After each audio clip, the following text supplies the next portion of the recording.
கர்த்தருடைய பரிசுத்த நாமத்துக்கு மகிமை உண்டதாக.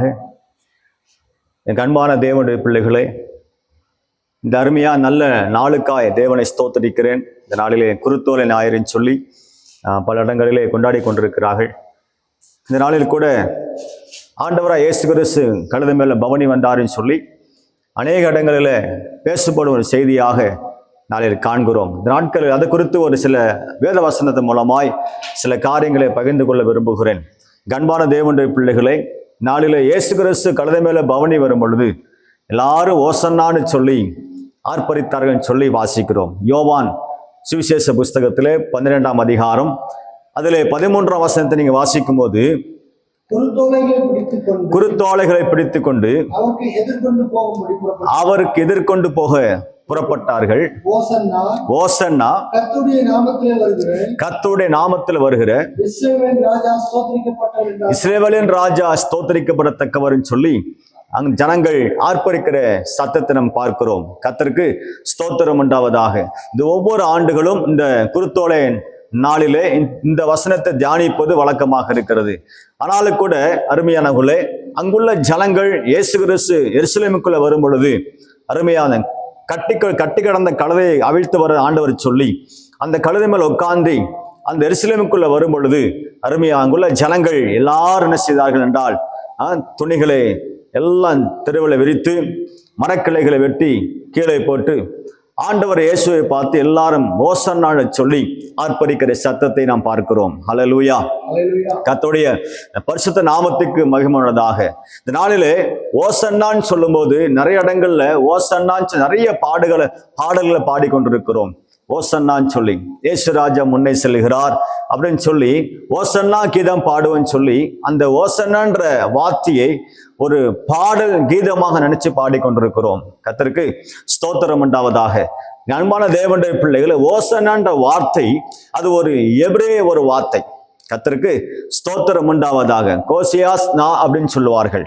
அந்த எபிரேய வார்த்தையிலிருந்து எடுக்கப்பட்டதா மொழிபெயர்க்கப்பட்டிருக்குது. கர்த்தருக்கு ஸ்தோத்திரம் உண்டாவதாக. ஆகவே ஓசனா என்ற வார்த்தை அது வெற்றியின் சத்தம் அல்ல, அது ஒரு கம்பீர சத்தம் அல்ல, அது ஒரு பாடலும் கிடையாது. கர்த்தருக்கு ஸ்தோத்திரம் உண்டாவதாக. அருமையாவில் எபிரேய பாஷையில பார்க்கும்போது யாஸ் அப்படின்னு சொல்லும் பொழுது ரட்சிப்புன்னு சொல்லி அர்த்தம், நான் சொல்லும் பொழுது இப்பொழுதே என்று சொல்லி அர்த்தம் என்று சொல்லி பார்க்கிறோம். அன்பான தேவனுடைய பிள்ளைகளே, இந்த ஓசனான்ற அர்த்தம் புரியாதபடிக்கு இன்னைக்கு நிறைய இடங்கள் நிறைய சபைகளிலே இப்படிப்பட்ட அந்த வார்த்தையை சொல்லி பாடிக்கொண்டிருக்கிறோம். இதோட அர்த்தம் என்ன அருமையானவர்களே? ஆண்டவரை இயேசு கிறிஸ்து பவனி வரும் பொழுது எல்லா ஜனங்களும் கையிலே ஓலைகளை பிடித்து கொண்டு எல்லாரும் சத்தமிட்டு கத்த ஆரம்பித்தார்கள். ஓசன்னான்னு சொல்லி கத்த ஆரம்பித்தார்கள். கர்த்தருக்கு ஸ்தோத்திரம் உண்டாவதாக. ஆகவே அன்பு தேவ ஜனமே, இதோட அர்த்தம் என்ன? இன்னைக்கு இது அர்த்தம் தெரியாதபடிக்கு அநேக நைசியராக சொல்லிக்கொண்டு பாடிக்கொண்டிருக்கிறோம். வேதத்துல வாசிக்கிறோம். பழைய ஏற்பாட்டு புஸ்தகத்திலே சங்கீதங்களின் புஸ்தகத்திலே 118ஆம் அதிகாரம் 25ஆம் வசனத்தை வாசிப்பீர்கள் சொன்னால் அங்கே இந்த ஓசனாவுடைய அர்த்தத்தை நாம் பார்க்க முடிகிறது. வாசிங்களேன். கர்த்தாவே ரட்சியும், கர்த்தாவே காரியத்தை வாய்க்க பண்ணும் சொல்லி அங்கே தாவீது சொல்வதை பார்க்கிறோம். கர்த்தருக்கு ஸ்தோத்திரம் உண்டாவதாக. இங்க அன்பான தேவ ஜனமே, இந்த வார்த்தையை கேட்டுக்கொண்டிருக்கிற அருமையான தேவ பிள்ளைகளே, ஓசனான்ற அந்த வார்த்தைக்கு என்ன அர்த்தம் என்று சொன்னால், கர்த்தாவே என்னை ரட்சியும், ஆண்டவரே எங்களை காப்பாற்றும், இப்பொழுது எங்களை காப்பாற்றும், இப்பொழுதே ரட்சியும் என்று சொல்லி கதறக்கூடிய அந்த வார்த்தை தான் ஓசன்னான்னு சொல்லி பார்க்கிறோம். கர்த்தருக்கு ஸ்தோத்திரம். அந்த நாட்கள்ல இஸ்ரவேல் ஜனங்கள் ஒரு பலிபீடத்துல ஓலையை பிடித்து கொண்டு 5 நாட்கள் 7 நாட்களோ சுற்றி வருவார்கள். சுற்றி வந்து இந்த ஓசன்னான்னு சொல்லி கத்திக்கொண்டே வருவார்கள். கர்த்தருக்கு ஸ்தோத்திரம் உண்டா. காரணம் என்றால், ஆண்டவரங்களை ரட்சியும், ஆண்டவரங்களை காப்பாற்றும் சொல்லி இந்த சொல்லுகிற காரியத்தை பார்க்கிறோம். ஏனென்றால் அந்த நாட்கள்ல இயேசு கிறிஸ்து வாழ்ந்த நாட்கள்ல ரோம் அரசாங்கம் இருந்தது. அவர்கள் இஸ்ரவேல் ஜனங்களை அடிமைகளாக வைத்திருந்தார்கள். கர்த்தருக்கு ஸ்தோத்திரம். கொடூரமாய் நடத்தினார்கள். அதிகமான வரிகளை விதித்து பல கஷ்டங்களை கொடுத்தார்கள். ஆகவே இஸ்ரவேல் ஜனங்கள் நினைத்தார்கள், எப்பொழுது நம்மளை காப்பாற்ற ஒரு தேவன் வருவார்னு சொல்லி காத்து கொண்டிருந்தார்கள். கர்த்தருக்கு ஸ்தோத்திரம் உண்டாவதாக. அப்படியா ஜனங்கள் தேவ ஆலயத்துக்கு போகும் பொழுது அந்த ஆலயத்துல ஒரு ஆறுதலான வார்த்தையை சொல்லி அங்கு அனுப்புகிறார்கள். இந்த காலகட்டத்தில் கூட பார்க்கும்போது நீங்க சர்ச்சுக்கு போகும்போது துக்கத்தோடு கவலையோடு நீங்கள் போகும்போது கூட அங்குள்ள ஊழியக்காரன் செய்கிறார், ஆறுதலான வார்த்தையை சொல்லி அனுப்புகிறார் இல்லையா?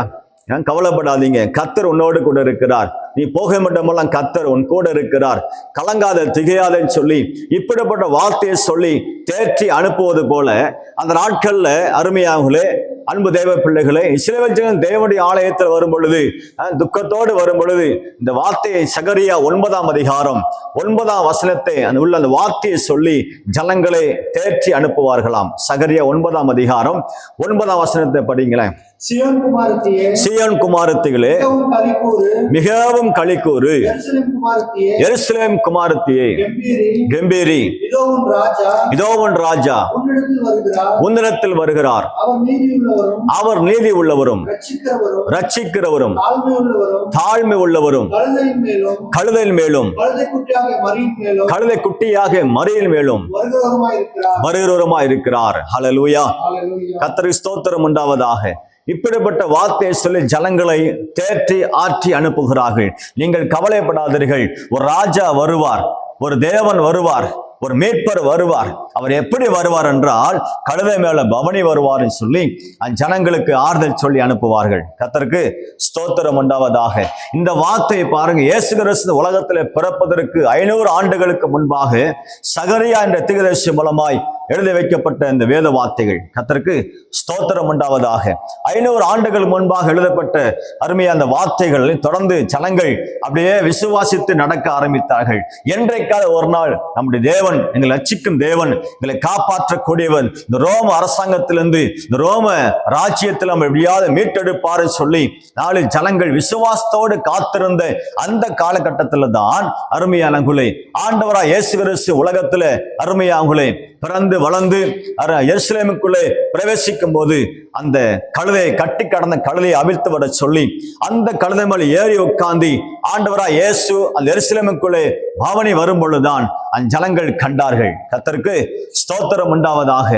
500 ஆண்டுகள் முன்பாக நம்முடைய முன்னோர்கள் சொல்லி வைத்திருந்தார்களே, இப்படி நம்மளை மீட்கக்கூடிய மேசியா, நம்மளை காப்பாற்றக்கூடிய தேவன், நம்ம ரட்சிக்கக்கூடிய ஒரு ஆண்டவர் இப்படி கழுதை மேல பவனி வருவார்னு சொல்லி, ஆகவே இந்த நாட்கள்ல பார்க்கும் பொழுது இந்த ஆண்டவராய் இயேசுவானவர் இப்பொழுது கழுதை மேல பவனி வராருன்னு சொல்லி, இவர் தான் நம்மளை காப்பாற்ற வந்தவர், இவர் தான் நம்மளை ரட்சிக்க வந்தவர் சொல்லி எல்லா ஜனங்களும் கைகளில் ஓலையை குருத்தோலையை பிடித்துக் கொண்டு அருமையாவளை ஓசன்னா என்று சொல்லி கத்த ஆரம்பித்தார்கள். கர்த்தருக்கு ஸ்தோத்திரம் உண்டாவதாக. இதோடைய சத்தம் தான், இந்த வேத வார்த்தையுடைய அந்த அருமையான வெளிச்சம் தான் அவர்களுக்கு ஞாபகத்துக்கு வந்தது. ஐயோ, அன்றைக்கு முன்னோர்கள் சொல்லி வைத்தார்களே, தீர்க்கதரிசிகள் சொல்லி வைத்தார்களே சொல்லி அந்த வசனங்கள் ஞாபகத்துக்கு வந்தது. உங்களை மீட்கக்கூடியவர், உங்களை காப்பாற்றக்கூடியவர், ராஜா வருவார், கழுதை மேல ஏறி வருவார்னு சொல்லி அது சொல்லப்பட்ட அந்த வசனங்கள் சகரியா 9:9 சொல்லப்பட்ட வார்த்தைகளை அந்த ஜனங்கள் நினைவு கூர்ந்தார்கள். கர்த்தருக்கு ஸ்தோத்திரம். ஆகவேதான் அங்குள்ள ஜனங்கள் இயேசு கிறிஸ்து வாழ்ந்த காலத்துல ஓசன்னா என்று சொல்லி அவர்கள் கூக்குரலிட்டார்கள்.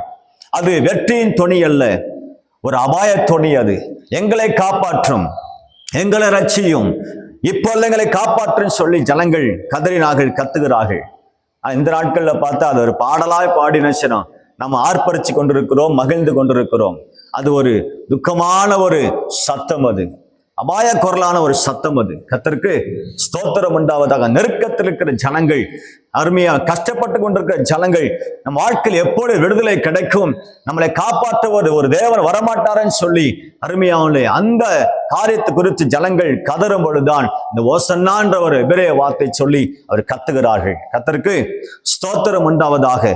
என் அன்பான தேவனுடைய பிள்ளையே, அந்த நாட்களில் ஆண்டவராய் இயேசு கிறிஸ்து வாழ்ந்த காலத்துல ஆண்டவர் இயேசு எல்லா ஜனங்களுக்கும் ஒரு பிரபலமான நபராய் அவர் காணப்பட்டார், ஒரு பிரபலமான நபராய் காணப்பட்டார்.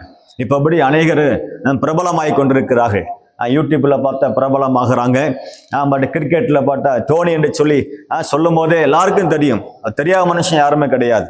அது போல இந்த உலகத்தில் அருமையாக ஆண்டவரை இயேசு கிறிஸ்து உலகத்துல வாழ்ந்த பொழுது அவரை அறியாதவர்கள் யாருமே கிடையாது, எல்லாரும் தெரிந்து வைத்திருந்தார்கள். ஏனால் செத்து போன லாசருவை 4 நாள் கழித்து ஆண்டவர் உயிரோடு எழுப்பினார். அதை கண்டு அங்கு ஜனங்கள் ஆண்டவரை இயேசு கிறிஸ்து மேல் விசுவாசம் வைத்தார்கள். கர்த்தருக்கு ஸ்தோத்திரம் உண்டாவதாக. அதைதான் பார்க்க அருமையாக யோவான் 12ஆம் அதிகாரத்திலே நீங்கள் 10ஆம் வசனம் வாசிக்கும் பொழுது அங்கே வேத வசனத்தை நாம் பார்க்க முடிகிறது. லாசரு நிமித்தமாக யூதர்கள் அநேகர் இயேசு கிறிஸ்துவினிடத்தில் விசுவாசம் வைத்தார்கள். ஹல்லேலூயா. கர்த்தருக்கு ஸ்தோத்திரம் உண்டாவதாக. ஏன் இயேசு கிறிஸ்து யூதர்கள் விசுவாசம் வைத்தார்கள்? யூதர்கள் இயேசு விசுவாசிப்பு என்பது சாதாரண விஷயம் கிடையாது. நிறைய சந்தேகப்படுவார்கள். கர்த்தருக்கு ஸ்தோத்திரம் உண்டாவதாக. ஆனா அவர்களே இயேசுவை பார்த்து விசுவாசிக்க ஆரம்பிச்சிட்டார்கள். இவர் தான் உண்மையான தேவன் என்று சொல்லி. ஏனென்றால் மரித்து போன செத்து போன லாசருவை ஆண்டவர் உயிரோடு எழுப்பி தந்திருக்கிறார். ஆமென். அல்லேலூயா. இந்த வார்த்தையை கேட்டுக்கொண்டு அன்பு தேவனுடைய பிள்ளை, ஆண்டவரா இயேசு கிறிஸ்து உங்க வாழ்க்கையில வரும் பொழுது உங்க செத்து போன உங்க ஜெப ஜீவியத்தை மீண்டும் தேவன் அருமையாக தொடர்ந்து துளிவெட்டி எழும்ப செய்ய வல்லமுள்ள தேவனாக இருக்கிறார். சோர்ந்து போ, ஒருவேளை ஆவிக்கிற வாழ்க்கையில சோர்ந்து போயிருக்கலாம், ஒருவேளை ஜபத்துல நீங்க சோர்ந்து போயிருக்கலாம், அல்லது அருமையா உலகத்தின் காரியத்துல குடும்பத்தின் காரியத்துல நீ சோர்ந்து போய் உட்கார்ந்து இருக்கலாம், அல்லது பிசினஸ் விஷயத்துல படிக்கிற விஷயத்துல நீ சோர்ந்து போய் அப்படியே பலவீனப்பட்டு உட்கார்ந்து இருக்கலாம். இன்னைக்கு ஆண்டவரா இயேசுவே எனக்குள்ள வாரும் சொல்லி கூப்பிட்டு பாருங்கள். அவர் வரும் பொழுது உங்க வாழ்க்கை துளிர்க்கும். இயேசு வரும் பொழுது உங்க வாழ்க்கையில ஒரு மாற்றங்களை காண முடியும். ஹல்லேலூயா. ஒரு வேளையில மனசு விட்டு சோர்ந்து போய் அவ்வளவுதான் வாழ்க்கைன்னு சொல்லி நொந்து போய் அருமையால் வேதனையோ உட்கார்ந்து இருக்கிறீர்களா? அருமையா இந்த நாளிலே இந்த குருத்தோலை நாள் என்று தேவன் ஒரு வார்த்தை சொல்ல விரும்புகிறார். உங்களை மீண்டும் தேவன் தட்டி எழுப்ப விரும்புகிறார். ஹல்லேலூயா. அதற்கு ஆண்டவராய் இயேசு கிறிஸ்துவுக்கு இருதயத்தில் இடம் கொடுங்கள். இருதயத்தில் இடம் கொடுங்கள். ஆண்டவரே எனக்குள்ள வாரும் சொல்லி கூப்பிட்டு பாருங்கள். மரித்து போனவங்க வாழ்க்கை ஆண்டவர் தொடர்ந்து வீட்டில கர்த்தர் செய்ய வல்லவராக இருக்கிறார். ஆமென். அல்லேலூயா. பாருங்க ஆண்டவர் அது மாத்திரம் இல்ல, 19ஆம் வசனம் படிச்சு பாருங்களேன். அங்குள்ள பரிசேயர்கள் சொல்றாங்க இயேசுவை பற்றி என்ன சொல்றாங்க பாருங்க. அப்பொழுது பரிசேயர் ஒருவரை ஒருவர் நோக்கி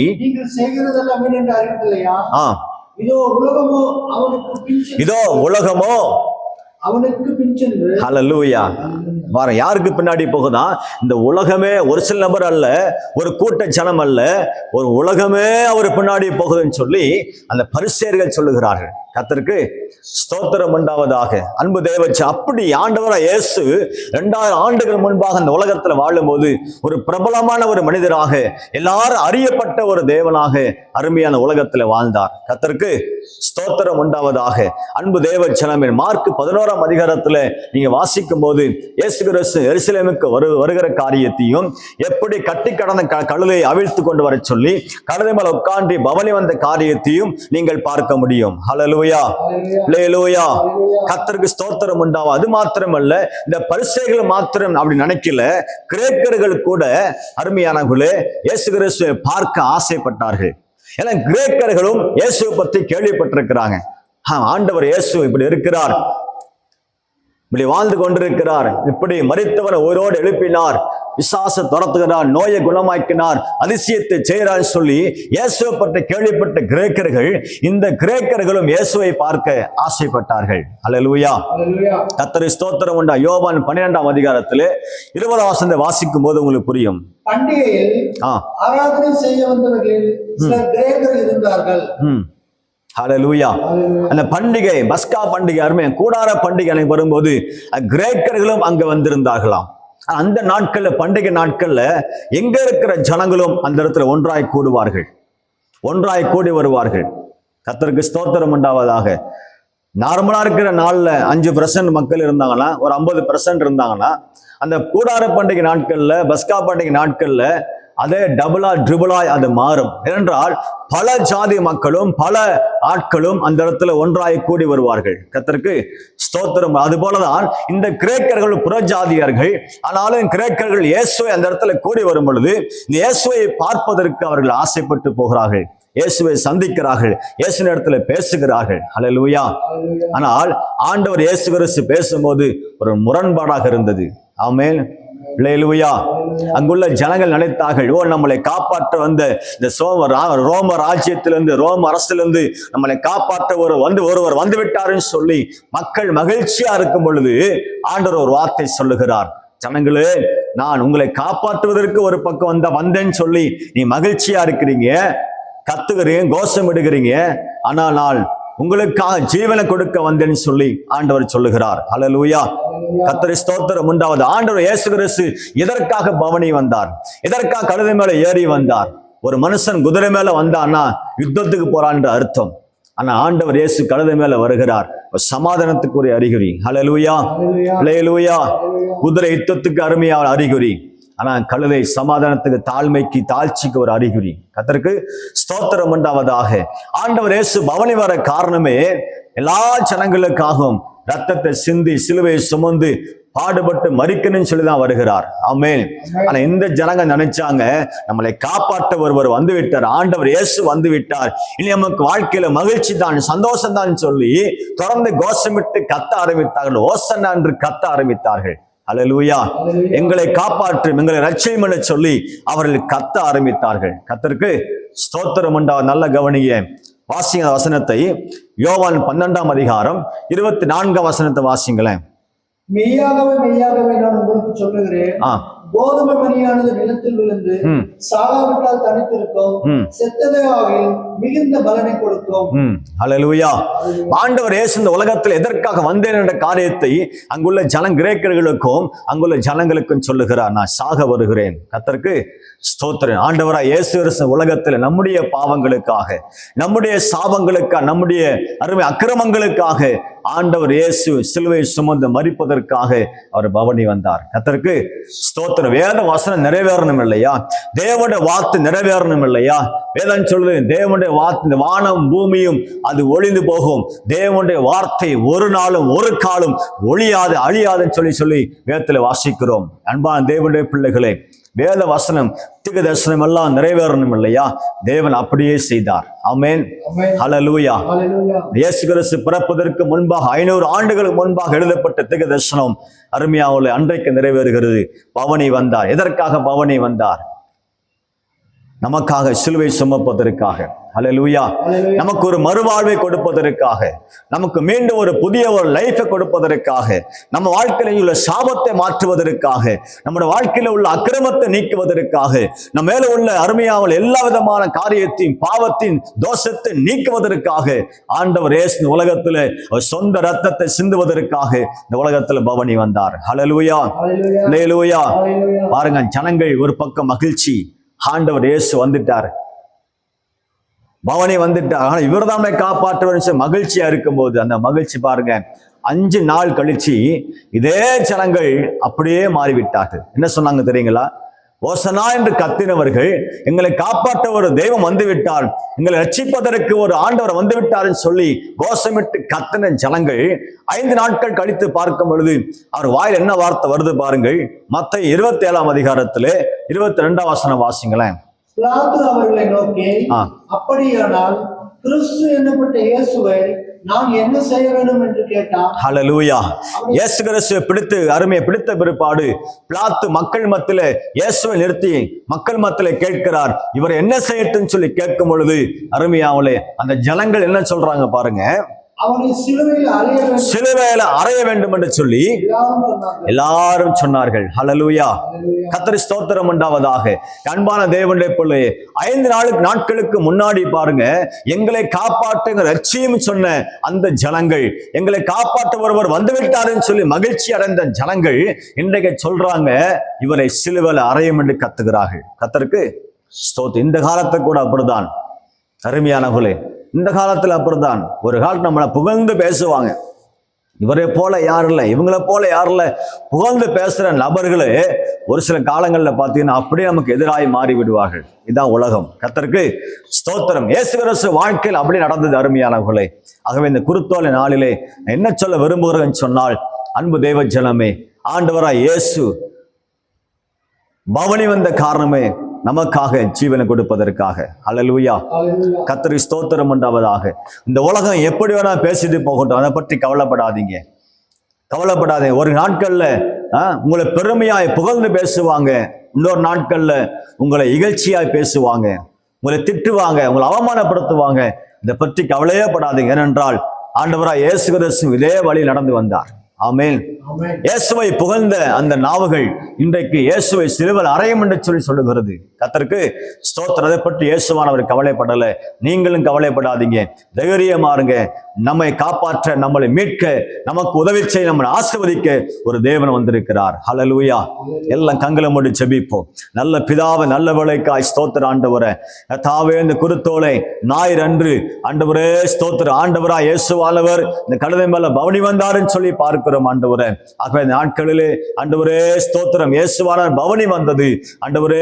ரோம அரசர்களை சண்டை போட்டு யுத்தம் பண்ணி ஜெயித்து ஜனங்களை விடுவிக்க அல்ல ஆண்டவரே, எங்களுக்காக சிலுவை சுமந்து ரத்தம் சிந்தி மரிப்பதற்காகவே வந்தாருன்னு சொல்லி தியானித்தோம் ஆண்டவரே. அதற்காக நன்றியோடு உம்மை ஸ்தோத்திரிக்கிறோம். தொடர்ந்து நாளில் ஆண்டவரே, இந்த கடைசி நாட்கள்ல ஆண்டவரே ஜனங்கள் பலவிதமாய் இருக்கிறார்கள். அந்த ஜனங்களுக்கு நாங்கள் சோர்ந்து போகாதபடிக்கு உண்மையை நேசித்து உமக்காய் வாழக்கூடிய ஒரு பெரிய கிருபையை எங்களை தருமடியா செபிக்கிற ஆண்டவரே. நீ தாழ்மை உள்ளவர், இரக்கம் உள்ளவர், உன்னதமானவர், ஒரு மகிமையான தேவனா இருப்பதற்காய் ஸ்தோத்திர ஆண்டவரே. எங்கள் வாழ்க்கையிலும் இந்த உலகத்தினை வாழ்ந்த பொழுது ஆண்டவர் மன தாழ்ச்சியாய் வாழ்ந்தீர், தாழ்மையாய் வாழ்ந்தீர், பொறுமையோடு இருந்து எல்லாவற்றையும் சகித்தீர். அந்த குணங்களை எங்களை தந்து நடத்தும்படியா செபிக்கிறோம். எங்களை ஆசீர்வதிங்க, பெரிய பெரிய காரியங்களை செய்யும். இயேசுவின் நாமத்தில் பிதாவே, ஆமென்.